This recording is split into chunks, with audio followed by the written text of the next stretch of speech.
কিছুদিন আগে আমার ইউটিউব চ্যানেল এবং ফেসবুক পেজে একটা ভিডিও আপলোড করেছিলাম কিভাবে আপনারা ঘরে বসে নিজের এনআইডি কার্ডের অনলাইন কপি অনলাইন থেকে ডাউনলোড করবেন। তো সেই ভিডিওর কমেন্টে আমার ফেসবুক পেজে এবং ফেসবুক আইডিতে অনেকেই বলেছিলেন, ভাইয়া আমরা যখন এনআইডি কার্ড ডাউনলোড করতে যাই তখন আমাদের এনআইডি কার্ড ডাউনলোড করার সময় ফর্ম নাম্বার অথবা জন্ম তারিখ ভুল দেখায়।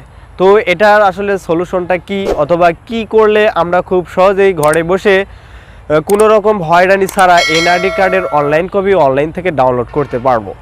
তো তাদের উদ্দেশ্য করেই আজকের আমার এই ভিডিওটা আমি আজকে আপনাদের শেখাবো কিভাবেই আপনারা ঘরে বসেই যাদের এনআইডি কার্ড ডাউনলোড করতে গিয়ে জন্ম তারিখ অথবা ফর্ম নাম্বার ভুল দেখায় তারা খুব সহজেই ঘরে বসে নিজেই মাত্র 2 মিনিটের ভিতরে সহজেই ডাউনলোড করতে পারবেন এবং নিজেই সলিউশন করতে পারবেন। তো চলুন এখন আমি ফোনের ডিসপ্লেতে যাব এবং দেখাবো কিভাবে এর সমাধান করা যায়। তার আগে রিকোয়েস্ট থাকবে, আমার চ্যানেলে যদি লাইক না দিয়ে থাকেন, সাবস্ক্রাইব না করে থাকেন, অবশ্যই কিন্তু সাবস্ক্রাইব করবেন।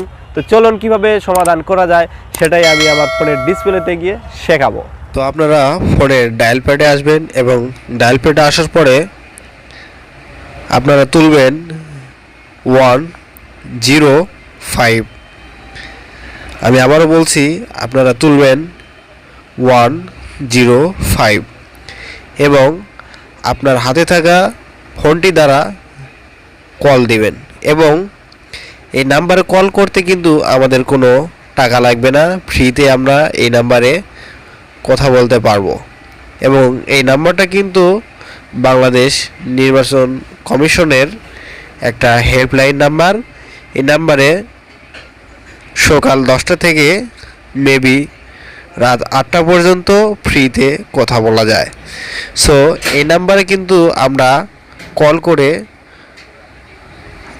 এনআইডি বাবদ অথবা নির্বাচন সংক্রান্ত যে কোনো সমস্যার সমাধান আমরা পেতে পারি।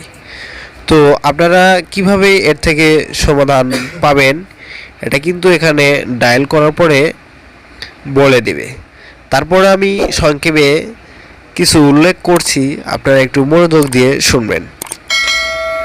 এখানে বলে দিবে আপনি আপনার এনআইডি কার্ড সংক্রান্ত কোনো সমস্যা থাকলে সেটা আপনি এসএমএসের মাধ্যমে কিভাবে পাঠাতে পারবেন সেটা এখানে বলে দিবে। অথবা আপনি যদি এই সমস্যার সমাধানগুলো যদি একজন কাস্টমার প্রতিনিধির সঙ্গে সরাসরি শেয়ার করতে চান এবং তার থেকে এই বিষয়ে সেবা পেতে চান তাহলে কিন্তু সেটাও এই নাম্বারের মাধ্যমে করতে পারবেন। তো সেই জন্য একটু ওয়েট করতে হবে এবং মনোযোগ সহকারে শুনবেন, তাহলে কিন্তু বিস্তারিত সমাধান এখান থেকে পাবেন। এবং একজন কাস্টমার প্রতিনিধি কিন্তু আপনার এনআইডির যাবতীয় সমস্যার সমাধান করবে। তো একটু ওয়েট করার পরে এখানে 9 চাপতে হবে এবং 9 চাপার পরে কিন্তু একজন কাস্টমার প্রতিনিধির সাথে কথা বলার জন্য অনেক সময় অপেক্ষা করতে হয়।